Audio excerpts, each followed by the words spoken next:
Today, the Justice Department unsealed charges against Yahya Sinwar and other senior leaders of Hamas for financing and directing a decades-long campaign to murder American citizens and endanger the security of the United States.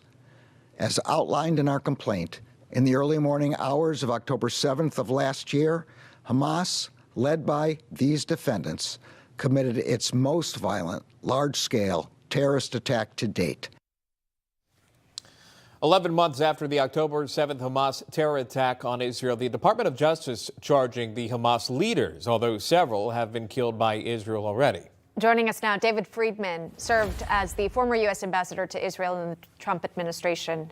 Mr. Ambassador, it's nice to see you, and perhaps you can try to make sense of the timing of it all. I mean, the fact that we've waited this long for these charges to come forward. What do you make of it? Politics. I practiced law 35 years. I could have written an indictment on Yahya Sinwar on October 8th. I mean, what did they find out afterwards that took them so long to issue the indictment? And what about Iran? Iran financed Hamas. Why isn't he indicting Iran? I can make the case that maybe they ought to be indicting people in the United States and the U.S. government who turned on the funding of UNRWA. President Trump turned it off because we saw UNRWA as a willing partner of Hamas. We turned off the money, and the United States government turned on that funding, and that also assisted and financed the Hamas terror attacks. So I got a lot of questions about this, both in terms of who he chose to indict and why now. It really just reeks of political opportunism. Do you see a little bit of mixed messaging here, at least from this Biden-Harris administration? There's so much pressure on the Prime Minister of Israel to get a ceasefire deal done. At least publicly, that's what we've seen. But you would obviously need Hamas to agree to that ceasefire deal. So they're pushing for a deal to get done with the same people that they're charging by the justice system. Justice Department. Yeah, I mean, doesn't that say it all? They're trying to get a deal. They're blaming Netanyahu for not doing more to get the hostages back, and yet they're indicting, for terror funding the guy that he's supposed to be making a deal with. I mean, why would anybody think that someone who brutally murdered 1,200 people and kidnapped another 250 and engaged in rape and murder and child burning and the worst assaults against human rights in decades, you're going to negotiate a deal with that guy? And he cares about whether he comes across as being good faith or bad faith or whatever. It's just completely asymmetric. And what happens is, 2 days ago, Biden blamed Bibi, and there was a huge outcry from everybody. On the day that Israel is burying six of its most beautiful citizens that we've gotten to know for the last year and prayed for their return. And of course, as they were almost rescued, they were murdered in cold blood. On that day, he is telling the Israeli people, your elected leader didn't do enough to save them. I mean, a horrible, cheap political stunt.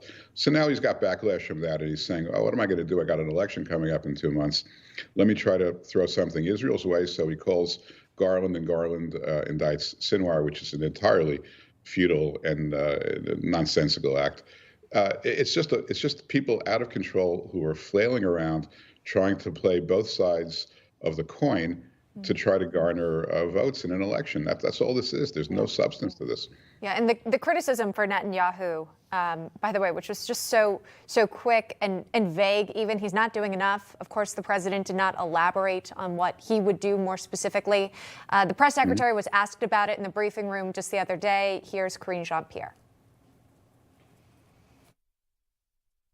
He was asked a question by a colleague, a direct question, and he answered it. What I will say, I think more broadly, which is important to note, and the president said this in his statement over the weekend, is that make no mistake about it, Hamas leaders are going to pay for these crimes.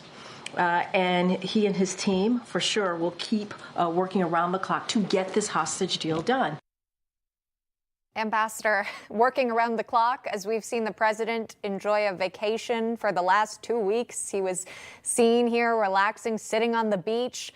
Meanwhile, campus protests are already popping up as students return back to the classroom at Columbia University in New York City. You've seen protests take over Park Avenue. What's going on behind the scenes with this administration?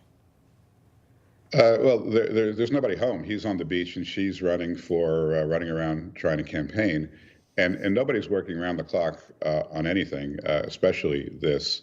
The ones who are making the terrorists pay are the Israelis. They're risking their lives in very difficult combat situations, and they have successfully brought, I would say, 90% of the leadership of Hamas to justice. They've eliminated them and they've arrested many.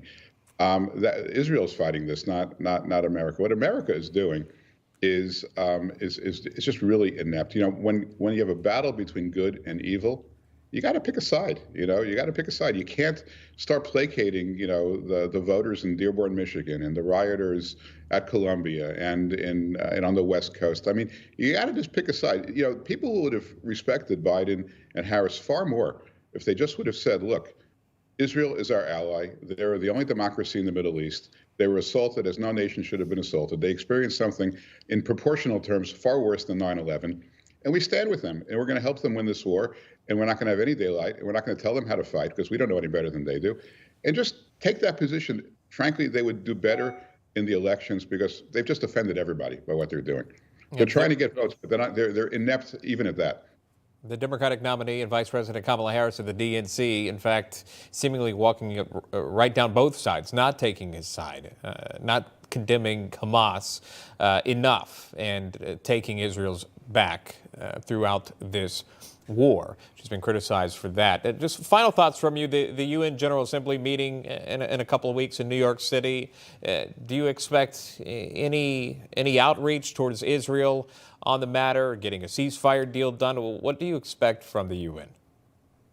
I expect nothing but incompetence and frankly Jew hatred from the UN. The UN is a terrible organization. Let's just put this in context. Since October 7th, the UN has passed a bunch of resolutions. Not a single one of them has condemned Hamas.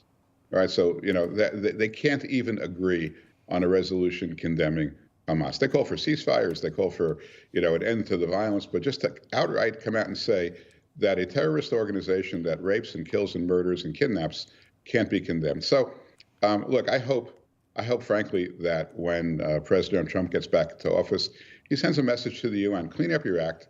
Give them a year or two to clean up their act, and then I would shut it down. I would form another organization of American allies, because this not only does this not facilitate peace, it actually facilitates conflict. Yeah. On October 8th, that would have been the time to come out with these charges or the condemnations, and yet it took until today to see this DOJ act. We'll leave it right there. Ambassador David Friedman, thank you so much for coming on with us this morning. My pleasure. Thanks for having me.